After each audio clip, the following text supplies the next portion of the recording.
방송에서 제공하는 투자 정보는 투자 판단에 대한 조언입니다.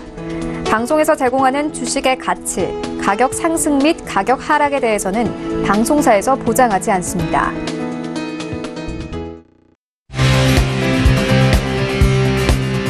슈퍼스탁 발굴 프로젝트 글로벌 슈퍼스탁의 김민아입니다. 트럼프 효과가 다시 시작된 걸까요? 30일 세계 증시들이 모두 반등에 성공했는데요. 그 요인이 트럼프의 말에 있다는 분석이 있습니다. 그가 폭스뉴스와의 인터뷰에서 중국과의 좋은 합의에 이를 수 있다라는 긍정 섞인 발언을 했다는 거죠. 중국 정부의 증시 부양책도 힘을 못 쓰는 지금 무엇이 진짜 모멘텀일까요? 글로벌 슈퍼스탁이 지금 바로 분석합니다. 저희 방송은요, 서영재TV 홈페이지 그리고 톡스타 홈페이지를 통해서 함께 하실 수가 있습니다. centtv.co.kr, 톡스타.co.kr을 통해서 접속해보시기 바랍니다. 참고로 본 방송에서 제공하고 있는 정보는 투자 판단에 대한 조언일 뿐 주식의 가치나 수익률을 보장하고 있지 않습니다. 저희 서영재TV는 자본시장법을 준수하여 1:1 투자 상담, 유사수신 행위, 무인가 영업행위, 불법 대여기 정보 및 가입 권유 등 모든 불법 사항들 엄중하게 금지하고 있습니다. 출발하기 이전에 장 상황부터 체크합니다. 네, 먼저 국내 증시로 가보도록 하겠습니다. 오늘장 코스피 지수는 상승 출발했지만 이내 하락세로 전환됐습니다. 현재는 약보합권에 머물고 있는데요. 0.13% 내리면서 2012포인트 지나가고 있습니다. 수급 동향도 함께 체크해보도록 하겠습니다. 오늘장에서는 코스피에서 기관과 외국인의 모든 동반 매도가 나오고 있습니다. 현재 기관 2천억 원 넘게 팔고 있는데요. 외국인은 10거래일 연속으로 팔자세 나서고 있습니다. 코스닥 지수도 함께 확인해 보도록 하겠습니다. 코스닥 지수는 장 초반에 상승 출발했는데요. 이내 하락세로 전환했다가 다시 상승세로 전환됐습니다. 0.1%대 상승 중이고요. 644포인트 지나가고 있습니다.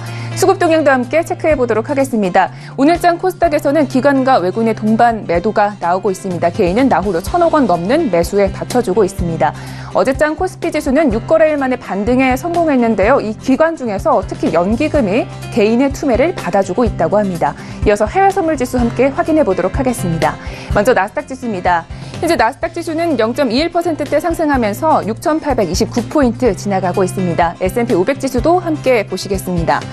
0.04%대 소폭 오르고 있는데요. 2,686포인트 지나가고 있습니다. 이어서 달러 인덱스입니다. 트럼프 대통령의 미중 무역 합의 가능성 발언의 강세인데요. 97선으로 올라섰습니다. 0.01%대 강세 중인 부분입니다.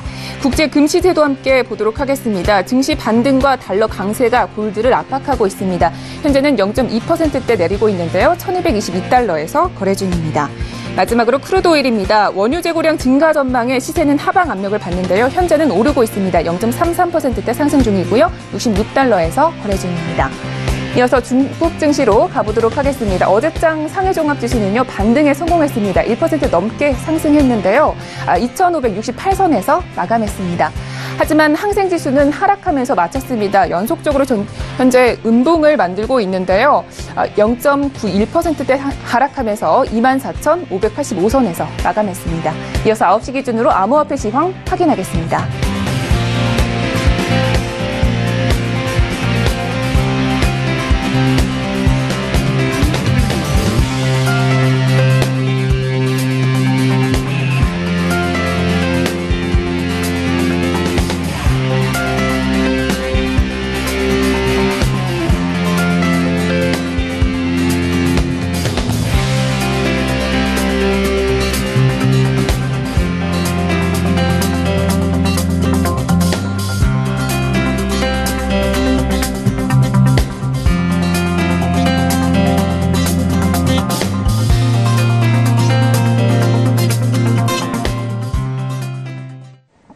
네, 글로벌 슈퍼스탁 첫 번째 코너 본격적으로 시작해 보도록 하겠습니다. 첫 번째 코너는 글로벌 이슈에 대해서 알아보는 시간인데요. 먼저 오늘의 이슈부터 살펴보겠습니다. 첫 번째 글로벌 이슈입니다. 미국의 11월 중간선거가 어느덧 일주일 앞으로 다가왔습니다. 아직도 트럼프 대통령에 대한 민심은 호의적일까요? 각종 이슈 속 트럼프 대통령의 평가에는 어떤 변화가 있었는지 잠시 후에 알아보겠습니다. 두 번째 글로벌 이슈입니다. 앙겔라 메르켈 독일 총리가 2021년 정계를 은퇴하겠다는 입장을 공식화했습니다. 그녀의 정계 은퇴 선언에 포스트 메르켈은 누가 될 것이냐에 관심이 모아지고 있는데요. 메르켈 총리의 은퇴 이유와 포스트 메르켈에 대한 전망까지 자세히 알아보는 시간을 마련했습니다. 네, 오늘의 글로벌 이슈 본격적으로 시작해 보도록 하겠습니다. 오늘은요, 김은수 멘토님과 함께 한다고 합니다. 인사 나눠볼게요. 네, 멘토님 안녕하세요. 네, 안녕하세요. 네, 반갑습니다. 네. 네, 첫 번째 이슈부터 살펴보도록 하겠습니다. 현재 미국 중간선거가요, 일주일 앞으로 바짝 다가왔습니다. 이번 도널드 트럼프 대통령의 지난 임기에서 미국 유권자들이 어떤 평가를 내리고 있는지가 가장 궁금한데요. 어떻게 발표가 나왔을까요? 네, 이번 중간선거는요, 이 트럼프 대통령을 위한 이런 선거라고 봐도 무방합니다. 미국의 대내외 정책 중심에 트럼프 대통령이 있었기 때문인데요. 국내적으로는 로버트 뮬러 특검의 이 러시아 스캔들을 비롯해서 이민자 아동 격리, 그리고 연방 대법관 후보자의 성폭력 이슈 이런 등의 이 트럼프와 직간접적인 연관된 좀 굵직한 사건들이 있지 않았습니까? 그렇기 때문에 그의 탄핵 가능성까지 사실상 좀 거론됐었기도 합니다. 특히나 대외 정책을 보면 더욱 좀 파란만장했습니다. 북한 비핵화 협정, 그리고 전 세계와의 무역 전쟁, 그리고 친이스라엘 행보와 시리아 공습 등의 트럼프 대통령은 이 말 한마디, 그리고 트럼프 대통령의 행동 하나하나에 이 국제사회가 요동을 쳤다라고 해도 과언이 아닌데요. 그리고 최근까지 반트럼프 진영으로 폭발물 소포가 배달되고 이 11명의 희생자를 낸 최악의 반유대주의 이 범죄까지 혼란 상황 사실도 지금까지 좀 이어지고 있다라고 볼 수가 있습니다.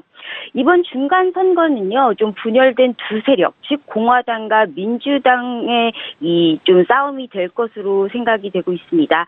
즉 친트럼프 대 반트럼프 간의 싸움이 될 전망이다라고 보실 수가 있는데, 역사적인 이단화라고 좀 불리고 있습니다. 미국 트럼프 대통령은. 그렇기 때문에 이 트럼프 대통령으로 인한 중간선거 이 사전투표 참여도가 2014년부터 사전투표 참여 열기와 비슷했을 때, 비교를 좀 했을 때 2배 가까이 높은 수치가 올라오고 있다고 합니다.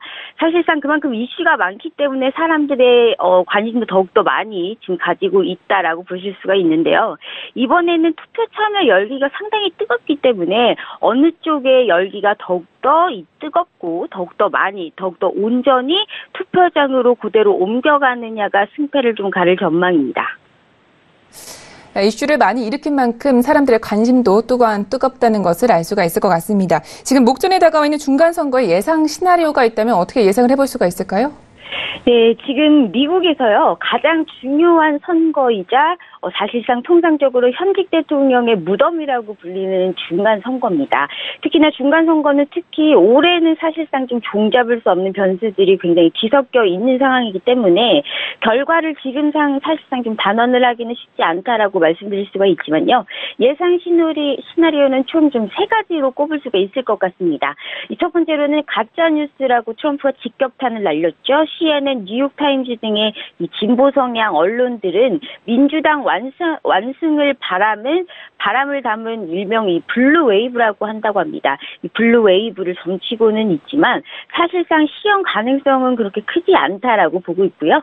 이 두 번째 시나리오로서는 공화당이 양원 장악 실패로서 이 상원은 공화당 그리고 하원은 민주당에서 장악한다는 겁니다. 근데 만약에 이렇게 장악이 된다면 세금을 비롯한 경제적인 권한은 하원에 있기 때문에 이 정부 예산안 처리에 제동을 좀 걸 확률이 높습니다. 최악의 경우에는 이 셧다운이라고 하죠. 연방 정부 폐쇄 우려가 매 분기마다 좀 반복될 수도 있다라는 우려감이 좀 있고요.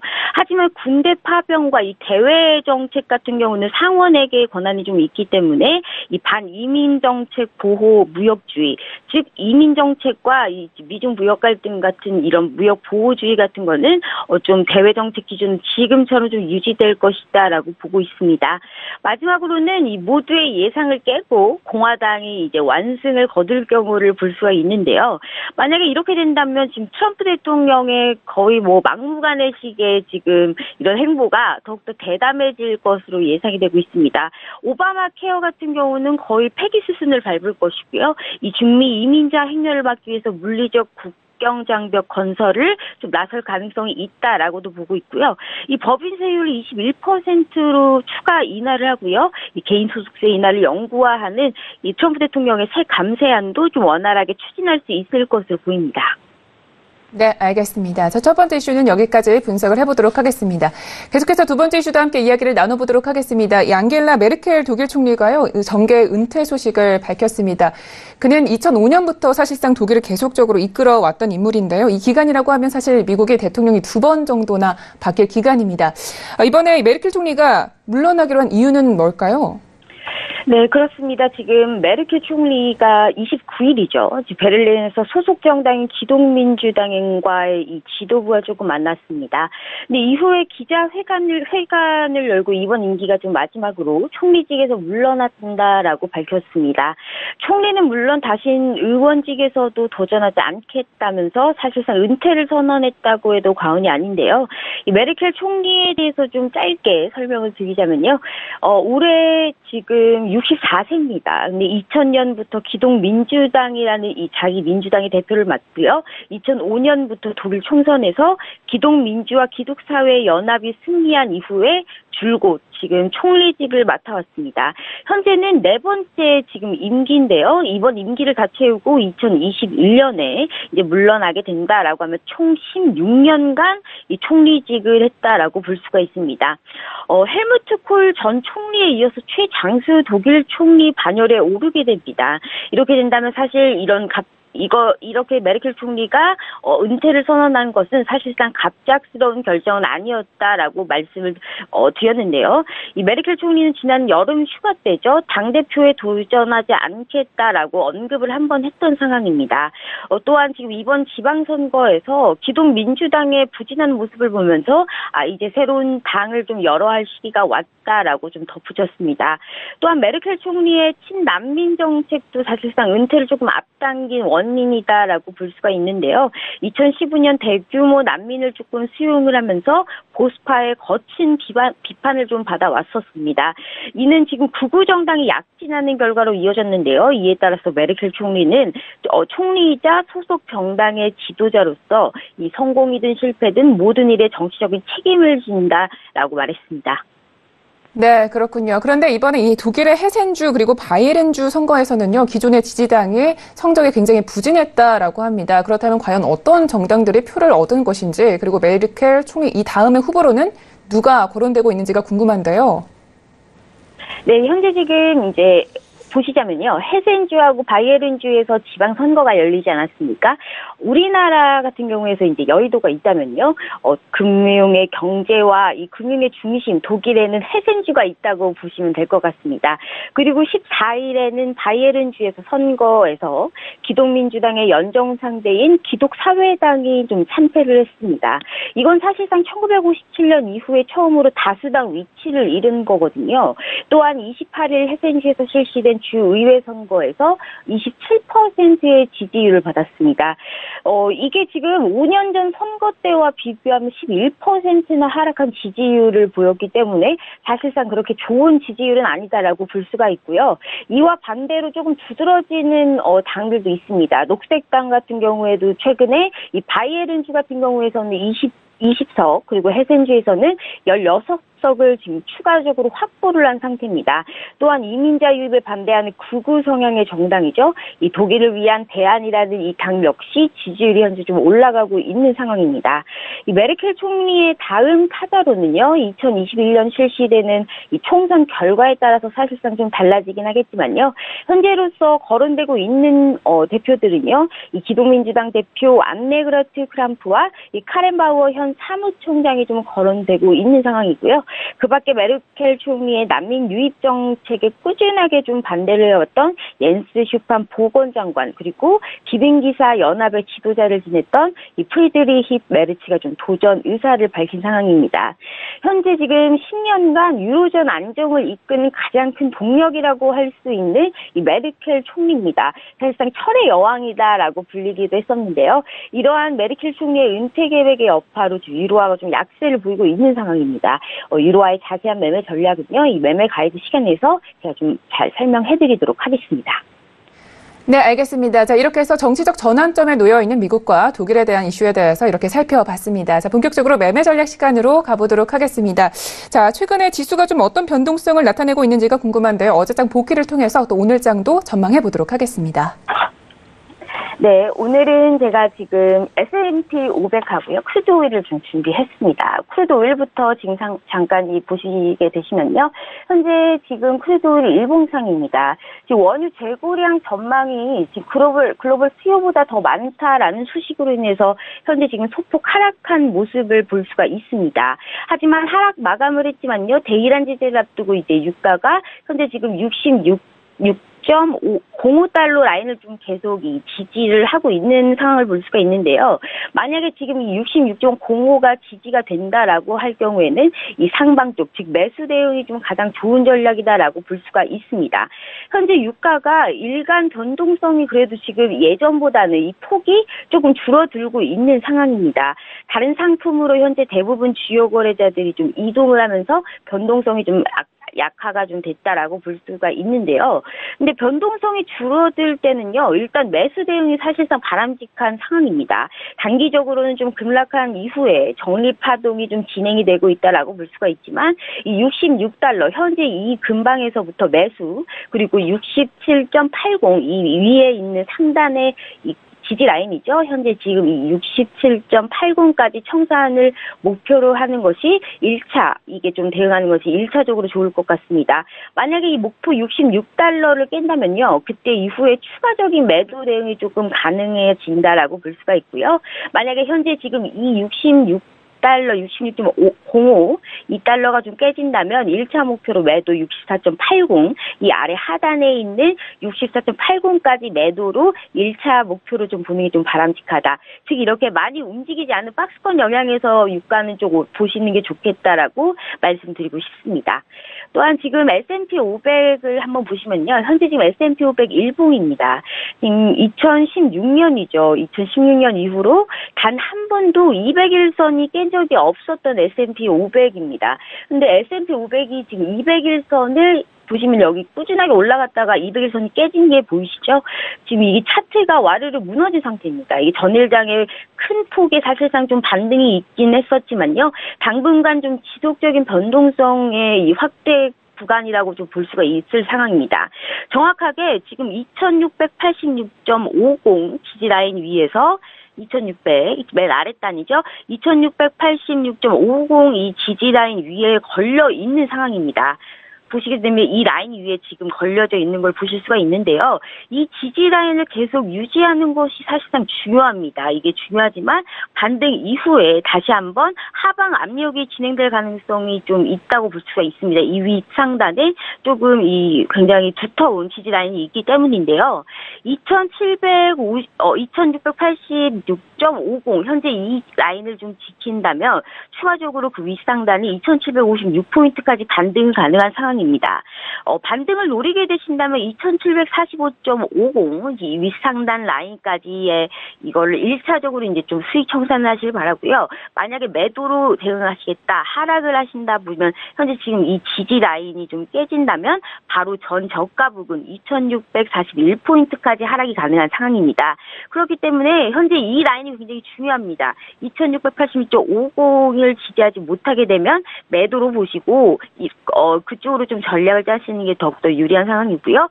현재 지금 미국 증시가 본격적으로 문제를 보이고 있고 지금 4일부터 유가, 즉 미국의 이란 제재가 시작되고 있습니다. 또한 11월 6일이죠. 중간선거 재료가 좀 남아있죠. 그렇기 때문에 이 재료들이 다 완전히 소멸되기 전까지는 현재 이 매도 대응이 조금 더 유리하다라고 말씀드리고 싶습니다. 알겠습니다. S&P 500 같은 경우에는요, 2686.50 라인이 굉장히 지지 여부를 확인하셔야겠습니다. 자, 이렇게 해서 글로벌 이슈 앤 가이드는 여기까지 이야기 듣도록 하겠습니다. 멘토님 오늘도 말씀 고맙습니다. 네, 감사합니다.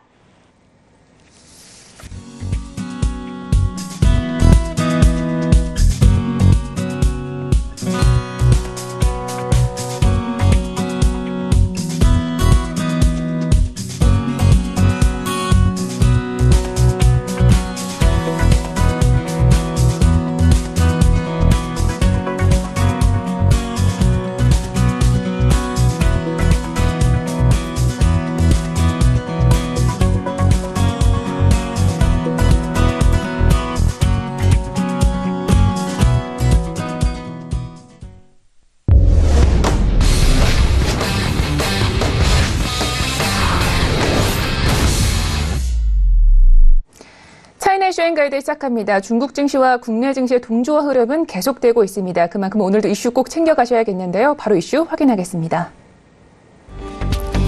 첫 번째 차이나 이슈입니다. 덩샤오핑의 아들이자 중국 장애인연합회 명예회장을 지내고 있는 덩푸팡이 시진핑을 향해 쓴소리를 했습니다. 중국 내에서 덩푸팡은 어떤 입지를 가지고 있고 그의 발언은 어느 정도 영향이 있는지 살펴보는 시간을 잠시 후에 시작합니다. 두 번째 차이나 이슈입니다. 중국 지방정부의 성장률이 10%대에 못 미치는 것으로 나타나면서 성장세에 빨간불이 켜졌습니다. 중국 지방정부의 성장을 가로막는 요인은 무엇인지 두 번째 차이나 이슈에서 알아보겠습니다. 네, 오늘의 차이나 이슈에 대해서 조금 더 자세하게 분석을 시작해 보도록 하겠습니다. 오늘은요, 김정철 본부장님과 함께합니다. 네, 연락해 볼게요. 안녕하세요. 네, 안녕하십니까. 네, 본부장님 안녕하세요. 네네, 말씀하십시오. 네, 반갑습니다. 자, 전일장의 상해종합지수가 굉장히 중요하다고 말씀해 주셨는데요. 어제장 1% 넘게 급등했습니다. 네.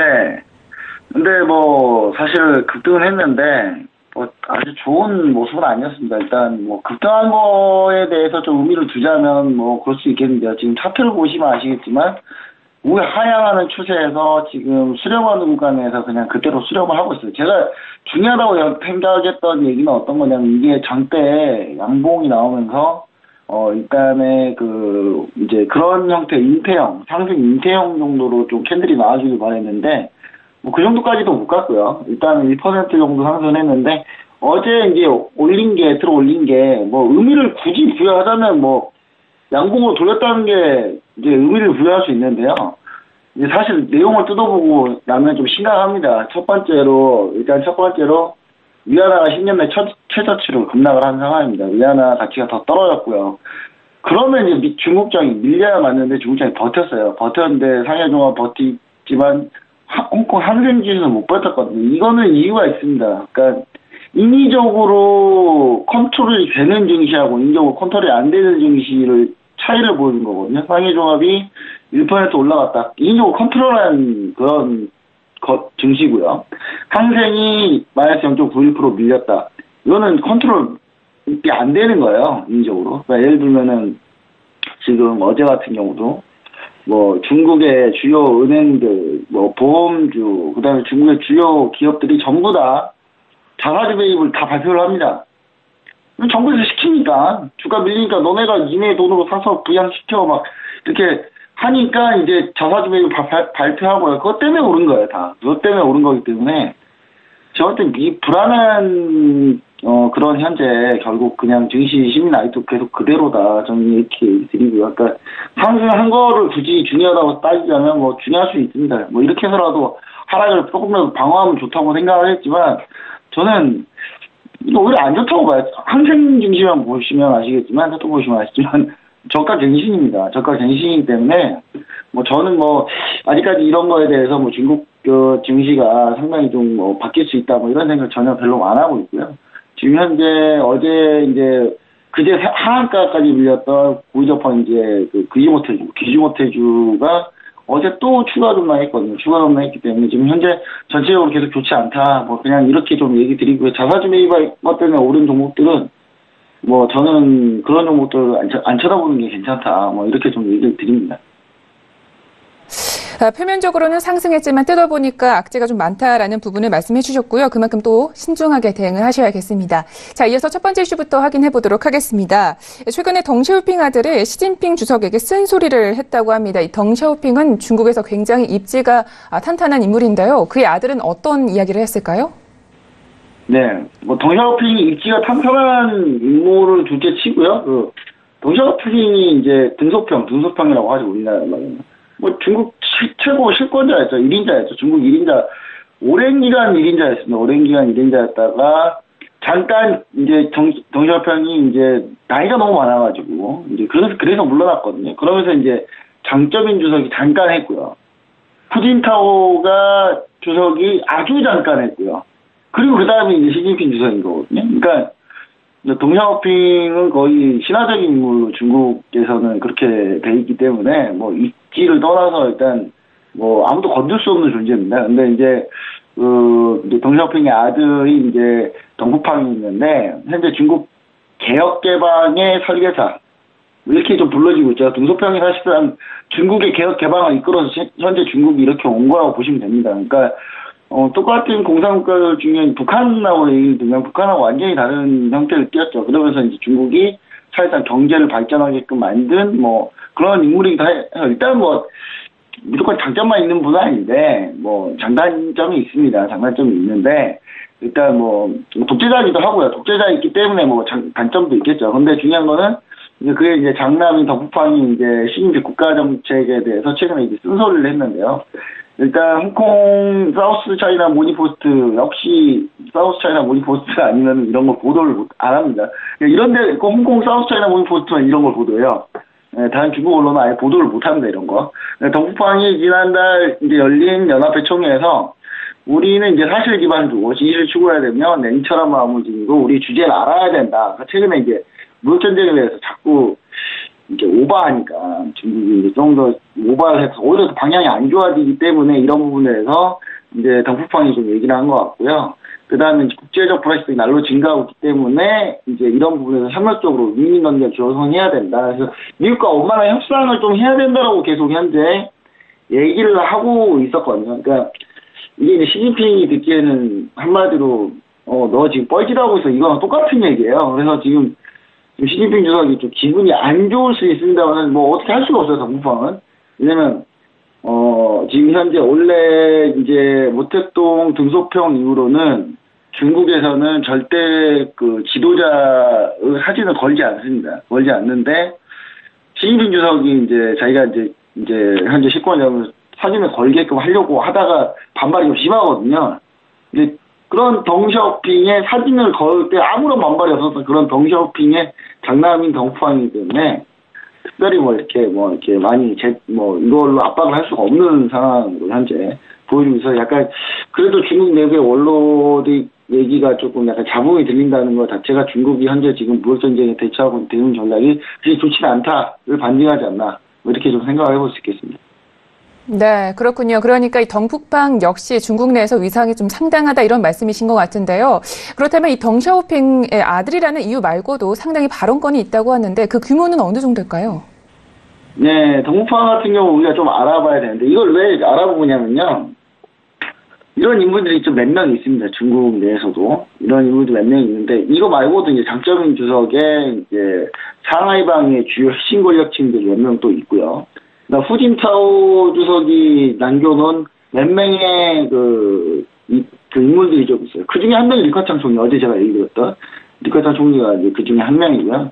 일단 덩푸팡 같은 경우도 1968년 이제 문화혁명이 있었어요. 그때 문화혁명 당시 홍위병에 이제 협박에 시달리다가 3층에서 몸을 던지는 이제 하반신 불구가 된 장애인입니다. 장애인이기 때문에 중국 정부에서 더 이렇게 어떻게 못하는 거예요. 그러니까 이 사람은 뭔가 원래 덩샤오핑 아들인 것 때문에도 건들지도 못하는데 장애인이에요. 건들면 이제 전국적인 약간 그런 동조 여론이 나오겠죠. 그래서 이제 1988년에 중국 장애인협회를 창설해가지고 오랜 기간 동안 현재 수장하고 있습니다. 그러면서 중국에 이제 8,300만 명, 중국은 장애인 숫자의 스케일도 어마어마합니다. 거의 1억 명이 밑발이에요. 8,300만 명의 장애인협회 목소리를 이제 정치적 목소리를 대변하고 있는 그런 사람인데요. 일단 덩푸팡이 일단 뭔가를 진행하게 되면 예전에 장점인 주석도 그렇고 후진타오 주석도 그렇고 전부 다 총출동합니다. 총출동해서 다 이렇게 얼굴에도 비치고 다 하거든요. 그래서 지난번 5년 만에 열렸던 이제 지난달 총회에서 시 주석을 비롯해서 중국 공산당 최고 지도부가 모두 다 참석, 한 명도 안 빠지고 다 참석할 정도야. 그러니까 아직 권력의 위세가 좀 있다 이렇게 볼 수 있겠고요. 근데 시진핑 주석하고 아베 신조 총리의 정상회담이 이 덩푸팡의 압박 때문에 약간 생긴 거다 이런 얘기가 좀 있습니다. 왜냐하면 그 전에 이제 실리 외교해야 되고 이제 평화 발전을 위해서 이제 혁명적인 유민 국제 환경을 만들어야 된다. 근데 외교 관계에서는 어제의 적이 무조건 내일의 적이 돼야 된다는 보장이 없다.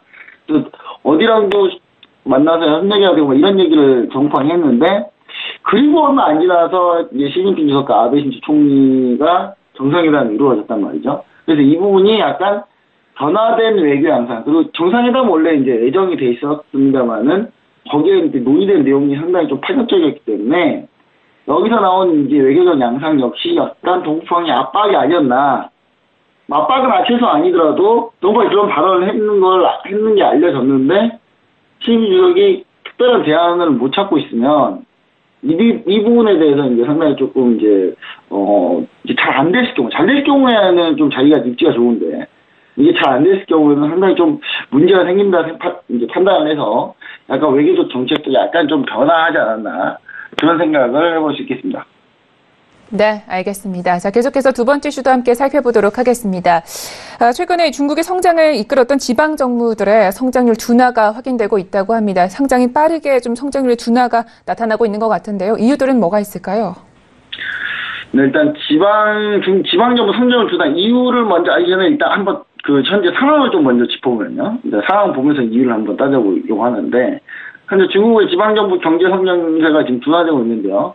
이게 이제 30일 날, 따끈따끈합니다. 어제 나온 건데, 중국의 각 지방정부 통계국 자료에 따르면 올 한 분기 GDP 성장률이 10%를 넘는 곳이 단 한 곳도 없는 상황이다.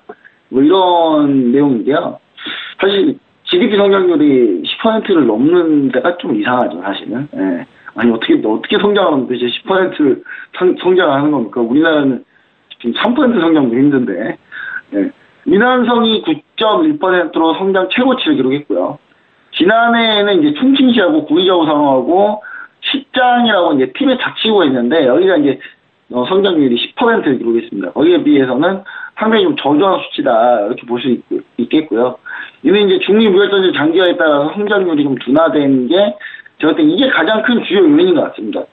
특히 이제 대외 무역 비중 이게 이제 주요 원인으로 꼽히는 이유가 대외 무역 비중이 많은 큰 동부연안들, 그러니까 우리가 흔히 알고 있는 이제 우리 쪽 서해를 맞닿고 있는 이제 중국의 그 도시들이 있잖아요. 근데 주요 큰 도시들이 다 그쪽에 모여 있는데, 이쪽에 이제 성장률이 급격하게 하락을 했어요. 이걸 보면은 아무래도 중미 무역전쟁 때문에 확실히 좀 안 좋아진다라는 걸 분명히 좀 가늠할 수 있다고도 보여지고요. 이 GDP가 1위부터 3위 규모인 광둥성, 장수성, 저장성 성장률이 모두 다 하락을 했습니다. 그래서 소득 수준이 2, 2위를 다투는 이제 베이징하고 상하이 같은 경우는 상하이도 사실 동부 연안 지역 도시죠. 근데 전국 평균 정도 수준을 쭉 한 상태고요.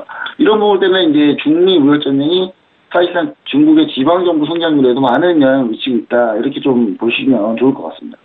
네, 알겠습니다. 이렇게 지방 정부들의 성장률 둔화는 미중 무역 전쟁의 결과에 대한 부분으로 볼 수도 있겠는데요. 자, 이렇게 되면 시진핑 주석이 내세우고 있는 국토균형 발전 정책 그리고 지역 단위 프로젝트에는 좀 어떤 영향들이 있을까요?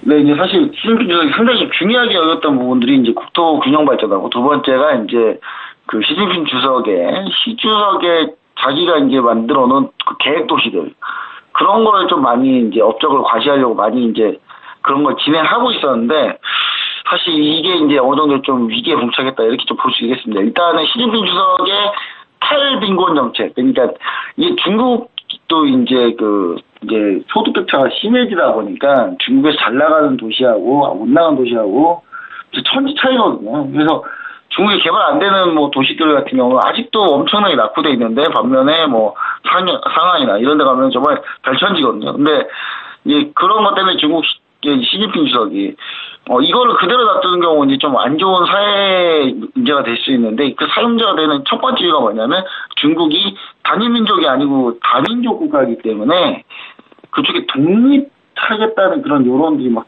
드세고 일어나요. 그래서 사실 중국이 이제 식장, 티베트 자치구에다 엄청나게 투자를 했거든요. 거기서 이제 제발 좀 이렇게 독립하겠다 이런 얘기 하지 말라고 지금 엄청나게 투자하면서 이제 삶의 질을 개선시키려고 노력을 하는데, 이런 탈빈곤 정책, 이걸 이제 시진핑 주석이 사실상 내부 결속을 다지기 위한 정책이지만 우리는 이제 탈빈곤 정책으로 해서 국토 균형 발전을 이제 진행하고 있는데, 이게 약간 틀어진 상태고, 대표적인 빈곤 지역이라고 할 수 있는 칭하이성 민사회적 자치구 같은 경우도 성장률이 약간 급락한 상황입니다. 이제 이쪽 부분은 일단 그러니까 민족이 한족이 아닌 중국의 한족이 아닌 다른 민족들도 있거든요. 그러면서 이게 이제 나중에 중국에서는 내부 갈등이 될까봐 지금 이쪽을 집중하는데 이쪽 성장률이 안 나오고 있고요. 이마저도 사실 이 수치로 믿을 수 없다고 보는 게 대부분 의견인데, 이게 올해 초에 이제 비난 신고 GDP 조작이 있었는데, 이 비난 신고라는 지역의 GDP를 조작했다는 걸 누군가 이제 양심 고백한 거죠. 그러면서 이제 텐진시, 거기를 감싸는 이제 텐진시 같은 경우 경제 성장률이 3.5%, 실제적으로 3.5%밖에 안 된다는 게 대부분이고요. 이 사건이 터진 뒤에 이제 텐진 같은 경우는 목표치를 8%, 8%에서 5% 낮췄지만 사실상 이마저도 좀 달성하기 힘든 상황, 이렇게 좀 보여지고 있습니다. 그래서 특히 시진핑 주석이 이제 공을 들이고 있는 하이난성, 이제 국토 균형을 넘어서고 이제 시진핑 주석이 본인의 이제 그 도시 계획으로 잡고 있던 이런 하이난성 같은 경우 개발 역시도 한 5.4% 성장으로 이제 평균치보다 못하는 거죠, 이 정도는. 그래서 이제 5.4% 성장으로 크게 하락한 상황이고요. 지금 텐진시나 하이난성 사례처럼 대규모 투모와 건축으로는 사실상 이거 GDP 성장을 계속 끌어올리기 쉽지는 않다.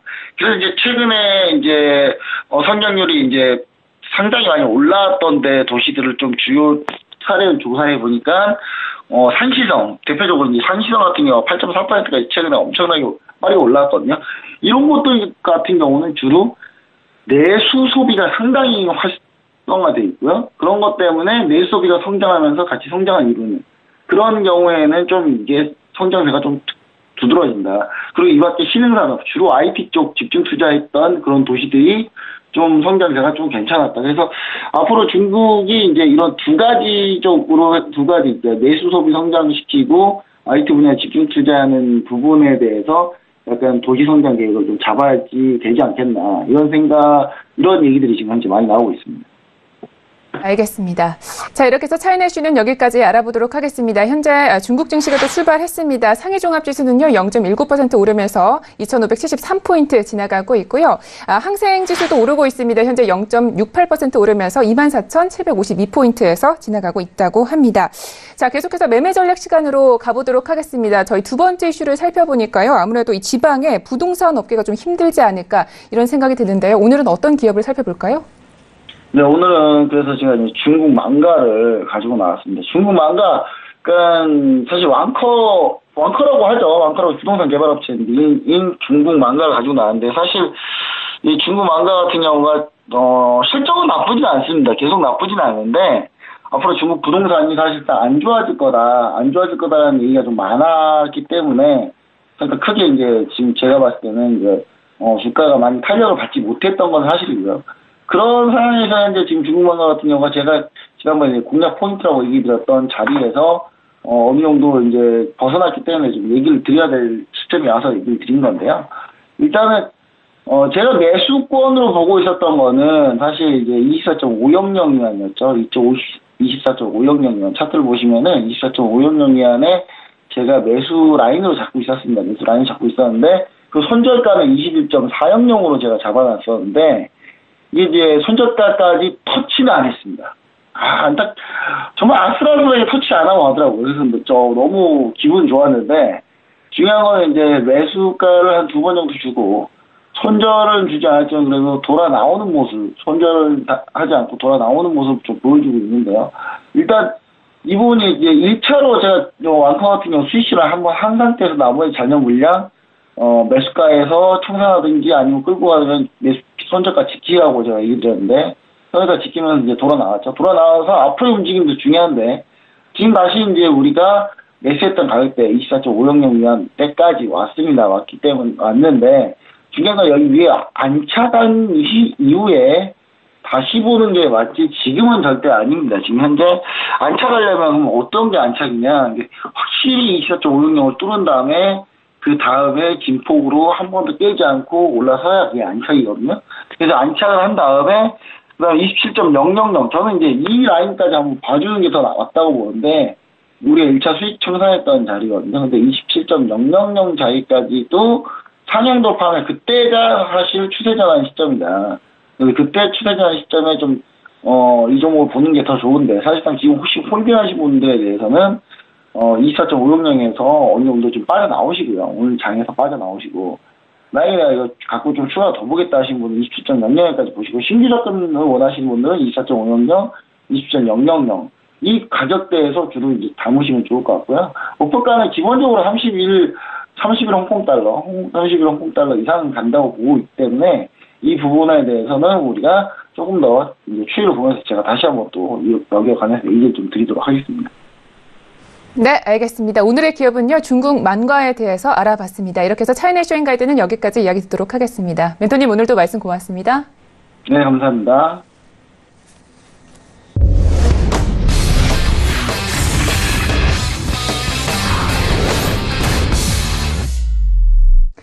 코인이 쇼잉 가이드 시작합니다. 암호화폐 기업들 간의 인수합병 규모가 날로 커지고 있는데요. 그만큼 성장성도 주목받고 있다고 합니다. 오늘의 코인 이슈 통해서 확인해 볼게요.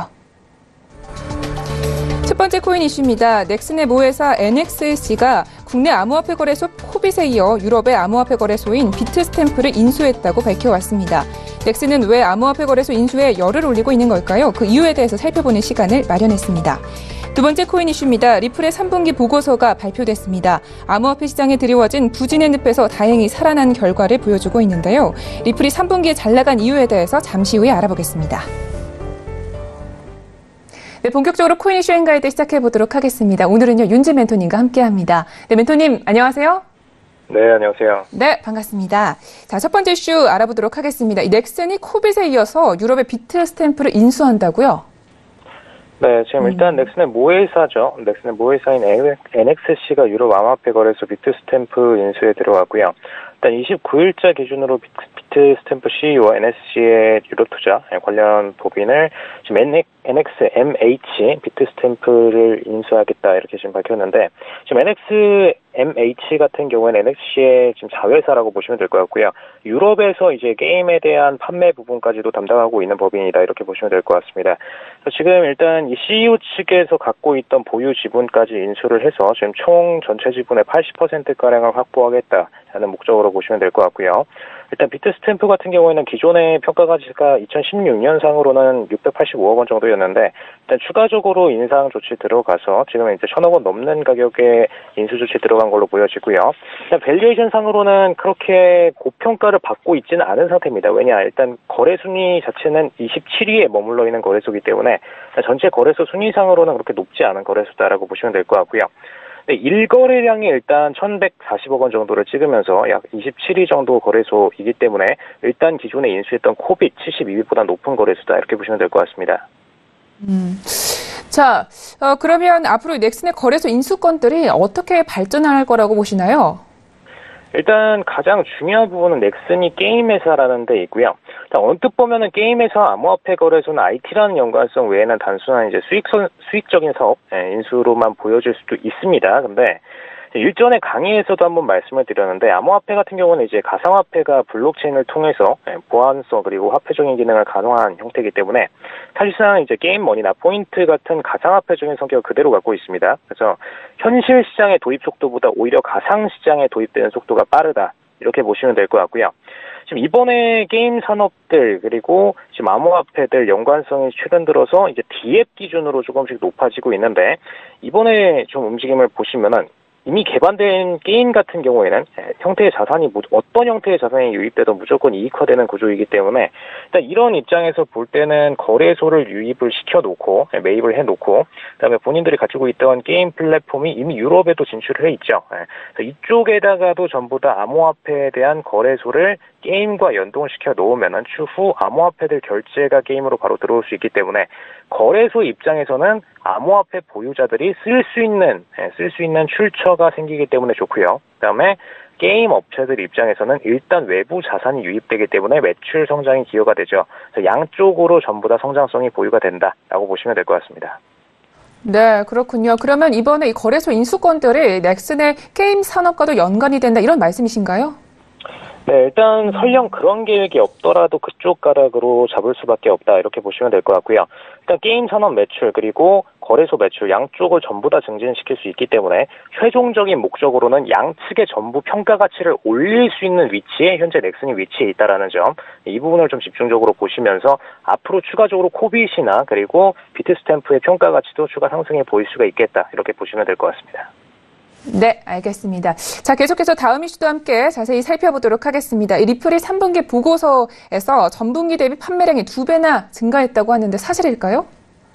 네, 일단 2, 4분기 대비 222% 증가한 수치를 기록을 했고요. 일단 3, 4분기 보고서에 따르면은 총 지금 금액상으로는 지금 1,858억 원 정도의 판매를 이루어냈다라고 평가를 했습니다. 네, 지금 이 수치가 저번 분기 대비 222% 상승인데 자세히 여기서 나눠서 보시면은 수치상으로 개인한테 판매한 물량은 지금 약 742억 원 정도, 그리고 일단 1,116억 원 정도가 기관한테 대상으로 판매를 했습니다. 그래서 사실 기관 판매량이 본격적으로 증가를 했다는 부분을 집중적으로 보시면 될 것 같고요. 이번에 이제 XRP라는 단위로 판매를 했는데, XRP 자체가 이번에 리플넷을 통해서 평가가치 구조가 굉장히 급성상을 보여줬죠. 그래서 다른 코인들은 하락세를 보이는데도 리플이 리드를 하면서 공격적으로 암호화폐 시장을 상승세로 끌어낸 부분이 있습니다. 네. 암호화폐 시장이 사실 굉장히 시세가 안 좋은 줄 알았는데 이렇게 판매량이 급증한 뚜렷한 이유가 있을까요? 일단 3분기에 리플넷이 해외 주요 은행과 제휴를 어마어마하게 많이 맺었죠. 그래서 이것 때문에 기관들 매수 물량이 굉장히 강하게 나타났다, 이렇게 보시면 될 것 같고요. 사실 퍼센티지로만 따지면은 개인 퍼센티지는 저번 분기 보고서보다 그렇게 증가를 하진 않았습니다. 여기서 오히려 60% 이상을 차지하는 비중은 기관의 매수 물량이다, 이렇게 보시면 될 것 같고요. 리플넷 같은 경우에는 기존의 해외 송금 시스템 스위프트를 대체하기 위해서 등장한 블록체인 기반 서비스라고 보시면 되겠고요. 네, 지금 이 서비스 자체가 기존의 다른 블록체인들은 그냥 본인들의 암호화폐를 사용하기 위해서 개발을 했다는 것과는 다르게 지금 기존의 스위프트라는 시스템을 통해서 수수료를 먹던 회사들의 입장을 대변해서 본인들이 수수료의 비중을 줄이고 대신에 리플의 가치를 올리기 위해서 추가 개발을 진행을 했었다, 이렇게 보시면 될 것 같습니다. 그래서 이 시스템을 도입할 경우에는 일단 은행 측에서는 본인들의 거래 수수료 부분이 굉장히 인하될 수 있는 만큼 수익성 부분에 있어서 고객들한테 적은 수수료를 부담함으로써 오히려 증대시킬 수가 있겠죠, 본인들의 총 거래량을.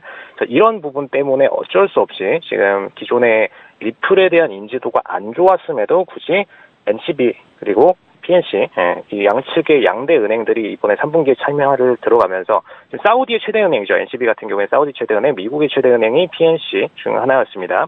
지금 PNC 같은 경우는 미국에서 6위 랭크에 되어 있는 은행이다, 이렇게 보시면 될 것 같고요. 지금 NCB 같은 경우에는 그냥 사우디 1위입니다. 그래서 이 양측 은행이 참여함으로써 이 양측 은행에서 보유를 추가적으로 리플을 들어간 부분도 있고요. 그다음에 미국장 안에서도 PNC가 들어가니까 지금 리플에 대해서 평가 가치가 올라갈 수밖에 없겠다. 그래서 다른 암호화폐들을 팔고선 리플로 넘어온 물량들이 굉장히 많았다, 이렇게 보시면 될 것 같습니다. 네, 그러니까 리플에 대한 해외 기관들의 관심이 상당히 증가했다, 이런 부분을 보여준 건데요. 지금 현재 리플의 우리나라에서 시세에는 좀 어떤 영향이 있을까요? 네, 최근에 보시면은 한번 바닥권을 형성하다가 급반등을 차트를 한번 보여줬었는데, 이때 날짜가 정확히 PNC뱅크가 리플넷에 참여하기로 했던 날입니다. 그래서 이 날 잘 보시면은 사실상 거래 물량들이 최근에는 계속해서 선물장으로 넘어가면서, 선물장은 오히려 매도 물량들이 증가를 했죠. 그래서 총거래량은 증가를 했습니다. 근데 그것과는 반대로 현물 물량에서는 지속적으로 감소세가 발생을 했었죠. 근데 그거를 역전시키면서 차트를 처음으로 깬 게 PNC뱅크의 참여건으로 역전을 시켜줬고요. 그 건이 사실상 비트코인의 역전이 아니라 리플의 역전이었다라고 보시는 게 맞겠습니다. 사실상 앞으로의 네트워크에서 나머지 코인들은 지금 현실적으로 이더리움이든 어떤 코인이든 간에 본인들의 네트워크를 만들어 놓긴 했지만 실질적으로 은행들과의 제휴는 잘 만들어 놓지 못했는데, 리플 같은 경우에는 실질적인 결제 시스템을 만들어냄으로써 앞으로 스위프트를 충분히 대체할 수 있는 자산으로 평가를 받고 있는 만큼 추가적으로 PNC뱅크 외에도 은행들이 한 건 한 건 참여를 들어갈 때마다 새롭게 더 평가 가치가 증가를 할 것으로 보시면 될 것 같습니다. 네, 알겠습니다. 굉장히 긍정적으로 분석하고 계신 것 같습니다. 자, 이렇게 해서 코인 이슈 앤 가이드는 여기까지 이야기 듣도록 하겠습니다. 멘토님, 오늘도 말씀 고맙습니다. 네, 감사합니다. 네, 오늘도 저희 글로벌 슈퍼스탁은 해외 선물과 중국 주식 그리고 암호화폐까지 전 세계를 대상으로 유망 투자 종목 발굴하기 위해서 열심히 달려왔습니다. 참고로 본 방송에서 제공하고 있는 정보는 투자 판단에 대한 조언일 뿐 주식의 가치나 수익률을 보장하고 있지 않습니다. 저희 서영지TV는 자본시장법을 준수하여 일대일 투자상담, 유사수신행위, 무인가 영업행위, 불법 대여기 정보 및 가입권유 등 모든 불법 사항들 엄중하게 금지하고 있습니다. 오늘은 10월의 마지막 날입니다. 한 달 마무리 잘 하시고요. 저희는 내일 더욱 풍부한 이야기로 찾아뵙도록 하겠습니다. 함께해 주신 여러분 고맙습니다.